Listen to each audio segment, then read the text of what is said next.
Alors que les villes concentrent 80% de la population française, leur conception n'est pas adaptée aux défis que représente la transition écologique, pourtant l'un des enjeux prioritaires du monde actuel. L'aménagement des villes, c'est-à-dire l'organisation des activités et des personnes dans l'espace urbain, favorise les déplacements polluants et la dégradation des espaces naturels. Alors, quelles conséquences pour l'environnement ?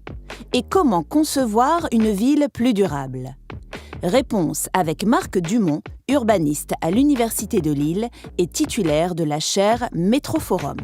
Le problème principal posé par la ville aujourd'hui, c'est qu'elle a été construite autour de l'automobile. 80% des déplacements aujourd'hui des Français sont faits en voiture individuelle.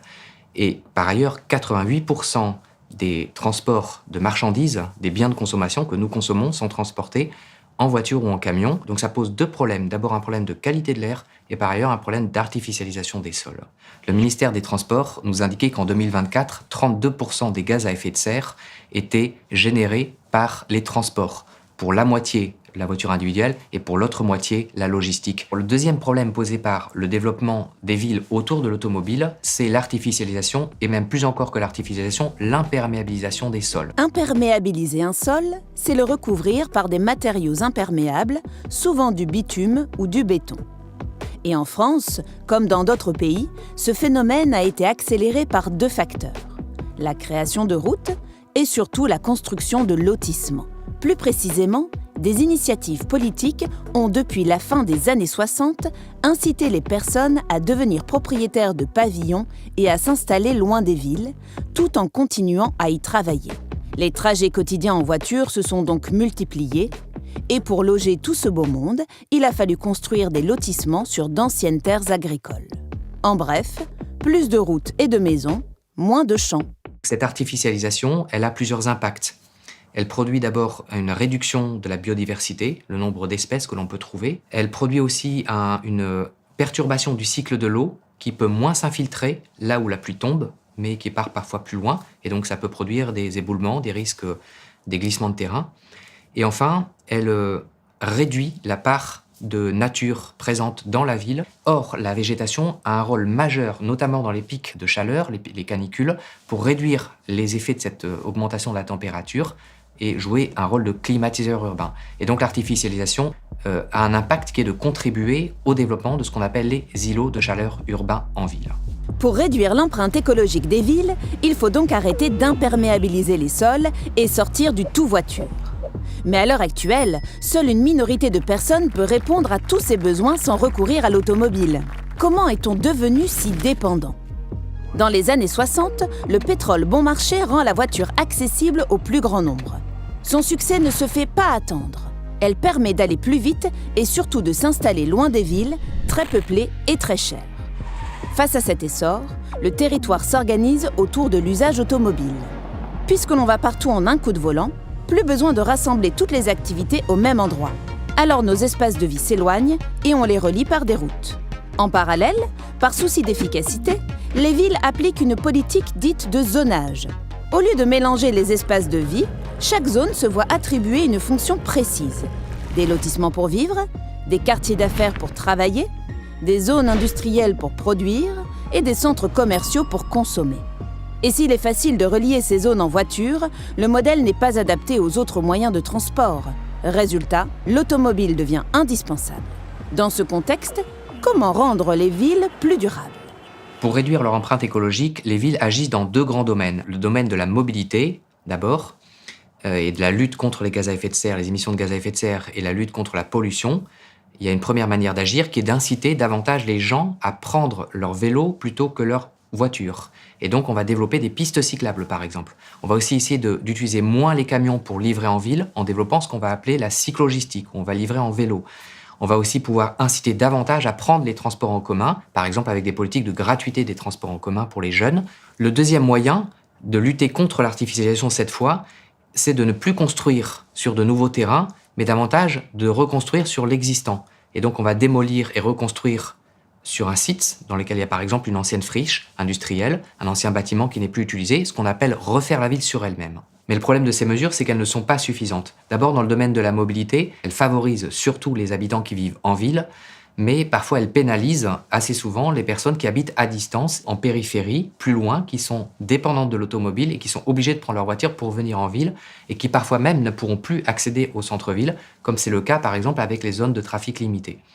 Le deuxième problème, c'est celui de la lutte contre l'artificialisation. La pratique qui consiste à refaire la ville sur elle-même n'est pas suffisante parce qu'elle consiste à détruire des bâtiments alors qu'il faudrait même aller jusqu'à ne plus détruire pour ne pas consommer de matériaux de construction et donc être vraiment sobre écologiquement. Stopper l'étalement urbain et bannir les voitures des villes n'a qu'un impact limité sur l'empreinte écologique de ces dernières. Rendre une ville vraiment durable, c'est repenser complètement l'organisation de ses espaces et la réconcilier avec la nature. Plutôt que d'avoir nos lieux d'emploi, nos lieux de vie et de distraction, nos lieux de loisirs et nos lieux de résidence séparés, qu'on essaie de rapprocher tous ces lieux en utilisant moins la voiture, donc en conséquence.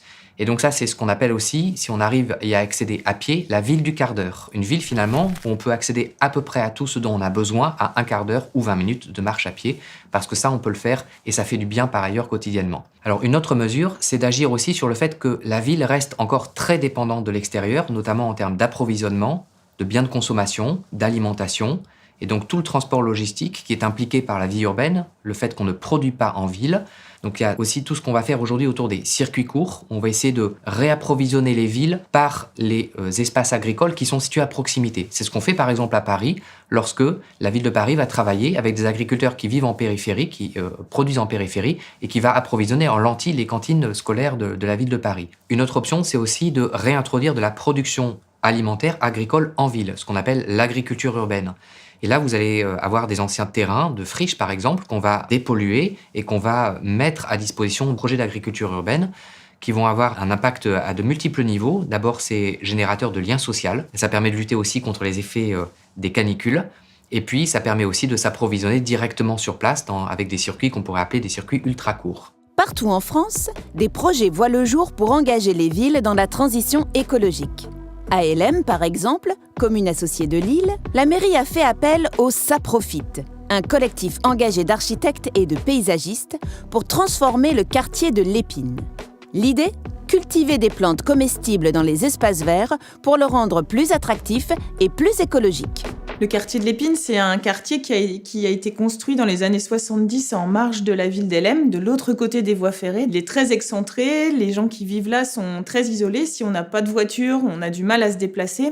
Et c'est un quartier qui est essentiellement un quartier d'habitat social. Personne ne vient ici pour faire quelque chose. Les gens qui sont là, ce sont les gens qui vivent ici. En faisant le diagnostic de ce quartier en 2016, il y a une chose qui est ressortie très fortement, c'était le fort potentiel paysager de ce quartier. Il a été construit suivant le modèle des cités-jardins, avec des tas d'espaces publics très verts, très, très beaux. C'est en se basant sur ce potentiel-là qu'on a eu cette idée d'enrichir la trame végétale du quartier avec du végétal comestible pour en faire un vecteur de développement local. À l'aide d'un groupe motivé d'habitants à la main verte et avec l'appui d'associations locales, les Saprofites ont organisé une série de chantiers participatifs pour transformer le quartier de l'Épine. Arbres fruitiers, plantes aromatiques et médicinales, remplacement de haies ornementales par des arbustes à petits fruits. En seulement quelques années, les espaces verts sous-exploités du quartier sont devenus de véritables îlots de jardins-forêts résilients et fertiles. Le quartier comestible, il a plusieurs bénéfices écologiques, à commencer par le fait d'avoir une production ultra locale. Au lieu d'aller acheter des framboises qui viennent du Portugal, on va consommer directement sur place les framboises qui sont au pied de notre immeuble. Par ailleurs, c'est aussi un bénéfice au niveau de la biodiversité. On remplace et des espèces ornementales qui sont toutes les mêmes, comme les troènes, par une diversité d'arbustes. On participe aussi à l'amélioration de la qualité des sols, donc en plantant des arbres, en plantant des végétaux, on va alléger le sol, on va attirer les vers de terre et améliorer la qualité du sol. En plus des bénéfices écologiques, ce projet, il cherche aussi à dynamiser l'économie du quartier.